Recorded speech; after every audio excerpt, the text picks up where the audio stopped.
Erie City Police respond to a home invasion after getting reports about a man who got into the house and shot the homeowner. Mill Creek police are investigating after a man attempted to abduct two 12-year-old boys. Friday night, the mother said the man was in a black truck. And a father is charged with the death of his 14-year-old son. Police found the body of the teen and said he only weighed about 70 pounds. Live in high definition from your news leader, this is Jet 24 Action News at 11.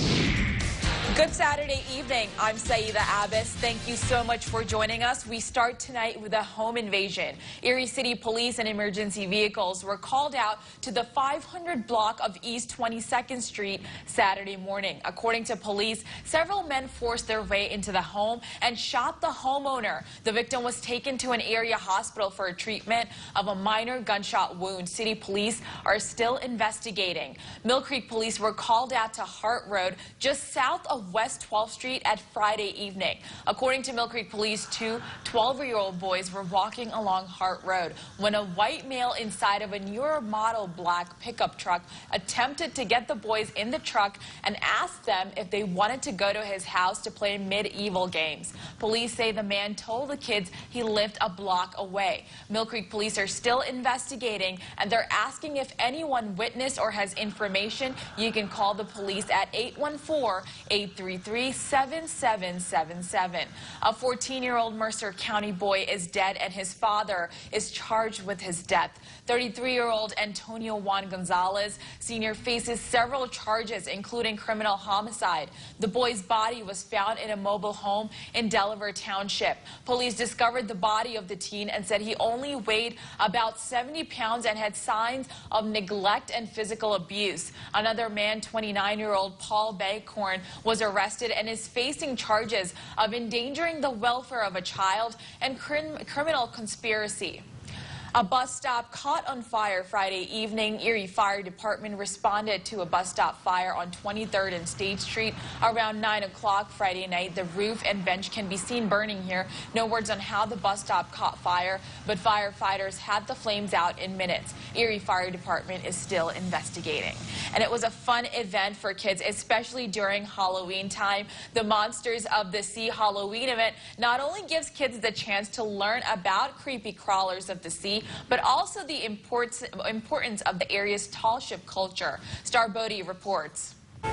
The Erie Maritime Museum held the Spooktacular Monsters of the Sea event for the second year. The event features an abundant amount of Halloween-themed activities for children. At the time, our museum focuses on local Erie maritime history, so this is a fun way for us to branch out and get into some of those things that are more about marine science that's not very local. Kids took part in the event by dressing up in their Halloween costumes and learning about Erie history of the water. This included mystery sea creatures, a tentacle ring toss, and ghost ships and shipwreck stories. Not only does the Monsters of the Sea event give kids the opportunity to learn about the Erie Maritime Museum, they also get a look inside of one of Erie's most historic. For Kimberly Masternack, it was about bringing her family together to learn about a significant piece of history right here in our backyard. Great. I mean, you can't get this experience anywhere else.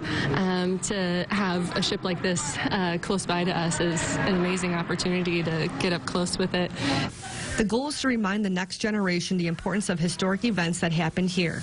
I have the only square-rigged vessel in the United States, fighting vessel that is, and it's important to see how things used to be, how the sailing used to be. The children also trick-or-treated through the museum while also taking part in mermaid races. Star Bodie, Jet 24 Action News.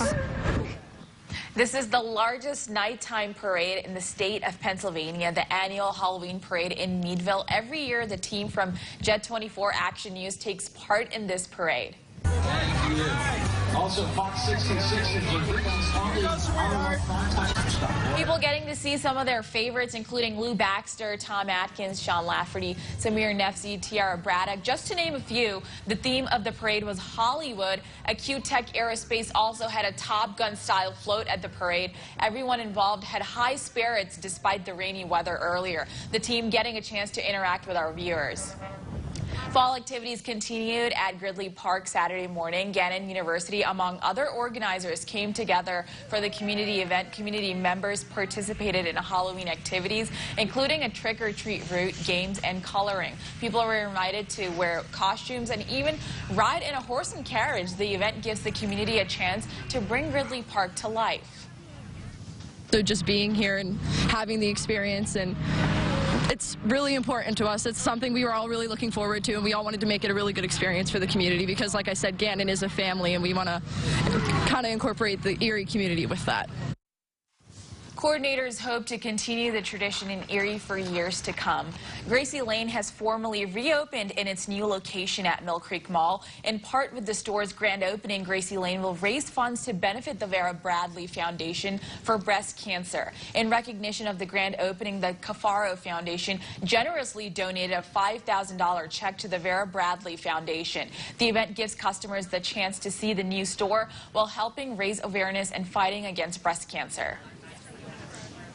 Yeah, it's very important to us because everyone in the store has had somebody that has been touched by breast cancer, and we have partnered with the Vera Bradley Breast Cancer Foundation because of what they do.